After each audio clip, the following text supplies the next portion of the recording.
си мислиш, че познаваш Италия, изчакай да видиш Бари. Тук в Южна Италия хората са големи производители на вино и на зехтин.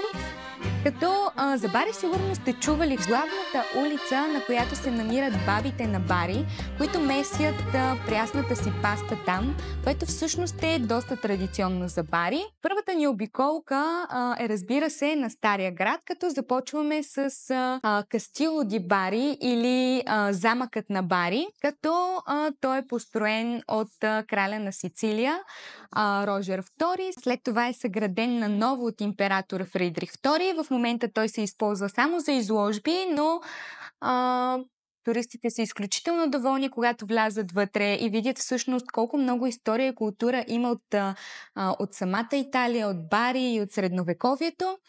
Разбира се, след това продължаваме, както казахме, с бабите на Бари, които месят тяхната паста, която всъщност е местна паста, казва се орикети и е в формата на ушички. Точно това е традиционното за Бари, като те си я месят по тяхна стара традиционна рецепта и след това преминаваме през най-големия, така да кажем, диамант на Бари. Разбира се, църквата Свети Николай, като точно тя привлича хиляди туристи всяка година. Между другото, сега през летния сезон има изключително много интересни събития вътре, като сватби, дори абитуриентски балове. След това за нашата програма отпътуваме до Лече, разбира се, бароковата перла на Апулия, скътан в тока на Бутуша, или също известен и като Флоренция на юга. Лече е наистина едно такова вълшебно място, в което църкви, дворци, дори балкони, обикновени къщи на живеещи хора са украсени в изключително красив бароков стил и начин на живеене. Всъщност там местните смятат, че при залез слънце, когато слънцето залязва, камъкът, който всъщност е варовик, започва да свети в златисто и така целият град свети в златисто при залез слънце. Разбира се, всички отиваме в Италия за паста и за пица, но пицата в Лече изключително може да ви впечатли. Като и има един определен десерт, който се казва пастичото. Това е като един малък тарт, напълнен вътре с различни кремове и различни вкусове. Препоръчвам силно да се опитва, защото наистина това е доста традиционно за Лече. И казахме, нали, за това, че свети така при залез слънце. Някои хора също го наричат и Златния град. Може би доста от вас не знаят, но местните на Лече са доста добри в това да изработват всъщност различни скулптури, дори нали, такива, които са огромни, от папие-маше. Изключително много изработват различни скулптури и неща от папие-маше, дори и бижута. И наистина, ако се види това, може би някой от вас ще предположи, че е керамика, но то всъщност е папие-маше. Влече също и нещо, което ме впечатлява всеки път, в който отида, е църквата Санта Кроче, като там вече може да видите колко всъщност са и изобретателни, и големи перфекционисти самите архитекти и как са направили всичко с толкова много желание и до най-малкия детайл. Наистина, колкото и да ви разкажа за това, просто трябва да видите църквата Санта Кроче. Това е най-доброто нещо, което може да се види в Лече. Продължаваме и обиколката си с Остуни, наричан също и Белия град, като той в неговата си история преминава поне веднъж на всеки 100 години в различни така култури и ръце, като всеки един от тях оставя своя отпечатък.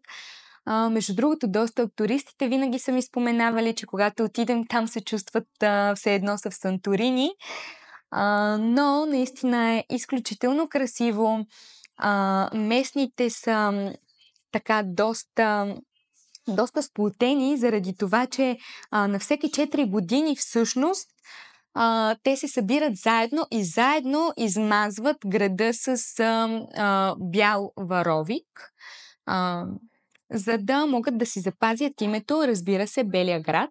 Там се намира катедралата Света Богородица на Успение, като тя получава и титлата на малка базилика. Изключително красиви и кълдерамени улички всъщност там. И разбира се, от цялата обиколка в Лече с пиците, трябва да си оставите и малко място за десерт, като Устуни е най-доброто място, на което може да опитате най-добрия сладолед в Южна Италия. И също така може да си вземете и един от най-добрите зехтини, защото маслиновите горички в Устуни произвеждат най-добрия зехтин в цяла Италия. Дори където и да сте били в Милано или в Рим, всичкия зехтин е взиман от Южна Италия и най-вече от Устуни.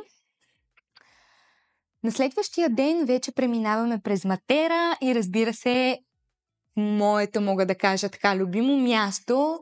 Матера е истински вълшебно и между другото за тези от вас, които са били в Израел, ще получите така малко дежавю. Интересното там е, че всъщност жителите на Матера са живели в крайно примитивни и лоши условия. Крайно неприемливо една водеща европейска държава да живее в такива примитивно и меко казано лоши условия. И затова започнали да строят новия град и започнало преместването. Това преместване всъщност отнело цели 15 години, понеже хората вече толкова си били свикнали да живеят така, че не са искали да се преместят. В момента всъщност интересен факт е, че младите хора са останали да живеят в старата част на Матера, защото улиците са доста тясни, доста лабиринтни, доста така нагоре да се изкачиш, нали, типично италиански, но пък за по-възрастните хора ще бъде, разбира се, малко по-трудно да го направят. И точно заради това направили едно такова разделение, да живеят по-младите в старата част, а пък по-възрастните, за да може да им бъде по-удобно да живеят в новата. Разбира се, в Матера също е сниман и филма „Страстите Христови“ и един от филмите на Джеймс Бонд, No Time to Die, за тези, които са го гледали. Най-впечатляващото за обиколката в Матера е църквата Санта Лучия. Толкова стара, че е по-скоро вече прилича на скала, на високо, отколкото нали, на някаква постройка, което всъщност това е цялата магия на самата църква, заради това, че тя всъщност е една такава скала, поставена на високо и е изключително красива. Има изключително красиви гледки, като ние правим и обиколка, като минаваме и през най-старото гробище всъщност на Матера. Нали, както казахме, преди хората са живели в крайно лоши условия, което означава, че смъртността, особено от към децата, е била наистина много голяма. За щастие вече няма нали, трупове там, преместили са ги в новата част на Матера, но пък си заслужава да се види. Нали, така гробище малко звучи стресиращо, но наистина си заслужава да се види. Посещаваме и още много интересни неща в Матера, но колкото и да ви разкажа, просто трябва да го видите и трябва да усетите това всъщност, което усещам аз и всички туристи винаги, нали, когато отиваме.